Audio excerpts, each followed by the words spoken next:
en tant que géotechnicien, nous devons déterminer l'identification des sols et classer les sols. C'est pour cela que nous-mêmes, en tant que géotechniciens, on ne va pas dire comme les novices, c'est tel type de sol. Nous devons aller au laboratoire, réaliser des essais et déterminer les paramètres essentiels pour qu'on puisse déterminer et quel type, quelle nature de sol qu'on a. Donc c'est ça l'objectif encore de ce cours, c'est de savoir la terminologie de base et définition en tant que géotechnicien et réaliser des essais d'identification des sols pour qu'on puisse avoir les mêmes paramètres et utiliser les mêmes langages et la classification des sols pour que lorsqu'un géotechnicien dit que ça c'est de l'argile, ça c'est de limon argileux, n'importe quel géotechnicien à travers le monde peut dire la même chose et comprendre le langage du géotechnicien. À partir de ce cours, vous devez savoir qu'un sol est constitué de squelettes solides, de l'eau et de gaz. Et dans le squelette solide, nous avons les effets de la taille, la dimension de la taille de l'élément solide. Ensuite, dans l'eau, vous avez l'eau. L'eau peut être libre, capillaire et absorbée. Ensuite, vous avez l'air. L'air, on peut avoir la vapeur d'eau.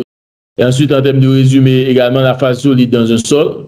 La phase solide, nous avons vu que ça peut provenir de la roche, des agrégations physiques et mécaniques des roches. Donc, on peut avoir des graviers, des sables et des limons. Lorsqu'on a la décomposition physico-chimique, on peut avoir des nouveaux composés, ou du moins ça de l'argile.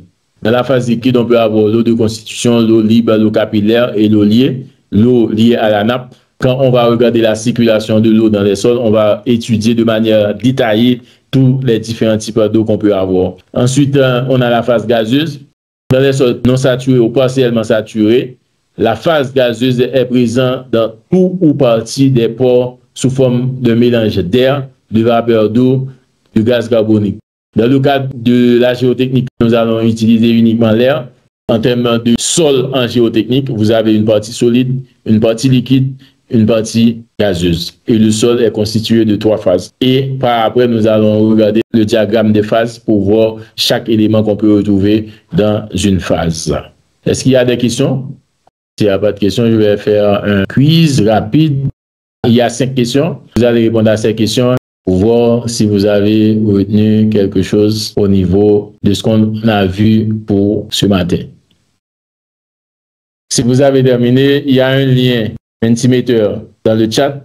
Il suffit de cliquer pour faire un résumé de ce que nous avons vu dans ce cours. Et à partir de là, vous allez faire un résumé quels sont les éléments les plus importants que nous avons vus dans le cadre de ce cours. Laisse-moi regarder si vous avez répondu. Il y a 3 étudiants également qui ont répondu à quelles sont les notions les plus importantes du cours d'aujourd'hui.